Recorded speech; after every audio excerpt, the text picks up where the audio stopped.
Hello everyone, this is Renee Millman at reneemillman.com, and we're going to go within today. I'm so glad you're here to join me. Such an important topic we're going to be talking about today. Your greatest strength lies in your ability to be completely honest with yourself and to admit to yourself and to others what you don't know. This is so backwards everything that we've ever been taught, especially in my own culture in the United States and in so many others. To admit what we don't know, or to admit that we don't know what we're doing, is the complete opposite of what we identify strength to be. And unfortunately, we usually look at that as being weakness. But we couldn't be more wrong. So when we want to develop connection and emotional intimacy with somebody, we need to open ourselves up. And when we can't open ourselves up and show who we are, we can't have connection. Or we will only open ourselves up as much as we want to have, as much as we want to get connection back. And to the extent that we allow ourselves to open up is the extent to which we are able to connect with others. So therein lies the issue. So to see opening yourself up and admitting what you don't know as weakness is backwards, because it is from this place that everything begins, and it's from that place that the very fiber of connection is woven. How do we do that? How do we open up to someone and we say, I don't know how to love. I don't know how to receive love. I don't know how to look at myself. I don't know how to talk about my feelings. In my family, maybe this was your case, in my family I was taught, hey, we don't talk about feelings. What good is that gonna do?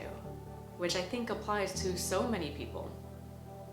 But knowing your feelings and being able to speak your feelings is crucially important to developing connection, intimacy, and to your own healing. If we turn this around, we basically have this whole thing backwards, and we wonder why we have problems dealing with issues that come up in relationships or with our bosses or coworkers.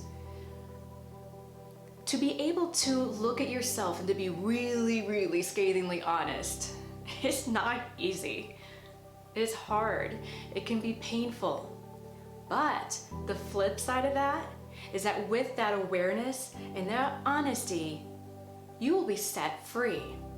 Not that if you are able to look at yourself and say, yeah, I have trouble taking criticism, now it's no problem at all. I'm done. It's not like that at all. But the biggest hurdle is admitting where you have the problem or admitting what you don't know. That's the first step, the most important step, and it's the start. And I'd say is about 80 to 90% of the issue. Is once you can admit that, you have awareness of it, you have consciousness of it, and then the rest of the time is just more or less managing when that button gets pushed and how you respond to it.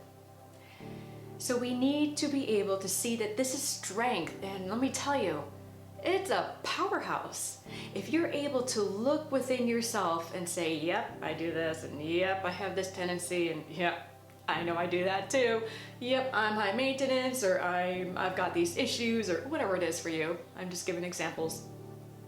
If you're able to do that, it's knowing yourself, knowing your boundaries, knowing your limits, knowing what you need to work on, versus not even looking at all and defending this part of your psyche because you're afraid to look. In essence, keep that in the dark. We don't want to deal with it. And I'm just going to ignore it and kind of go on throughout my life. And when those doors get opened, I'm going to react, and it's not going to be good. The peace within ourselves comes when we're able to look at ourselves. And sometimes it takes that dark night of the soul, which I've had lots of times.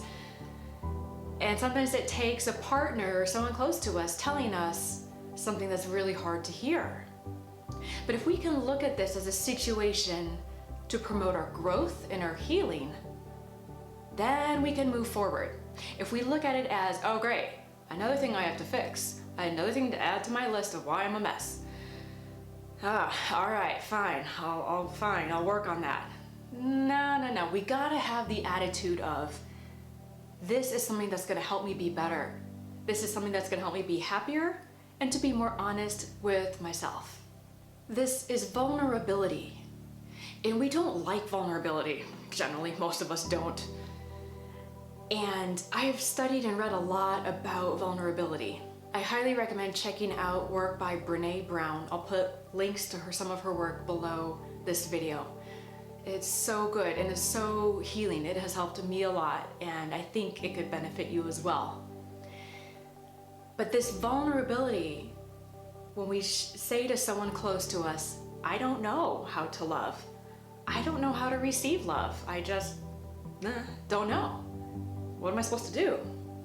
These are good questions. And we begin first by admitting, hey, I don't know what I'm doing here. This is not in my experience. I didn't have this modeled for me growing up. And here I am at whatever age I'm at. And this is coming up in my life and in my relationship. And I don't know what to do. Well, good. You're in a great spot, because you're a beginner, you're learning, and you can, like a sponge, you can just absorb and learn and grow, and this is a good thing if we keep that healthy mindset in how we look at it. If you look at it like, oh, I'm a mess, I'm 45 years old, or I'm 50 or 55 years old and I still don't get it, and well, it's probably too late. I can't learn new things. I've gotten this far in life doing the same thing and it's just too late. Well, please throw that attitude out the window, because the only thing you can count on is that things are going to change. So you are not static. You are not unchanging unless you don't allow yourself to change. So just to recap, admitting what you don't know is the first step.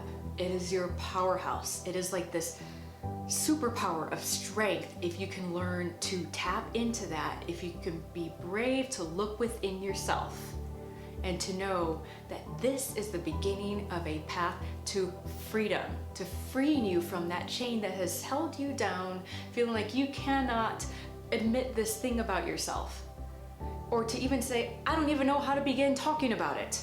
That's step one. That's great. That's the first thing you can do to getting better. And to do this kind of work is not easy. It takes courage. And you have that. I believe in you that you do. You can do this with a trusted friend, an intimate partner, a counselor or coach or therapist. But go into that space, and once you start to admit what you don't know, your world will open up. I wish you well on this journey, in this road to freedom. Okay, let's go. So thank you so much for watching, and I hope you will like, share, subscribe, spread the word. Thank you for going with it. It takes courage. You're awesome. Thanks for watching. I'll see you later.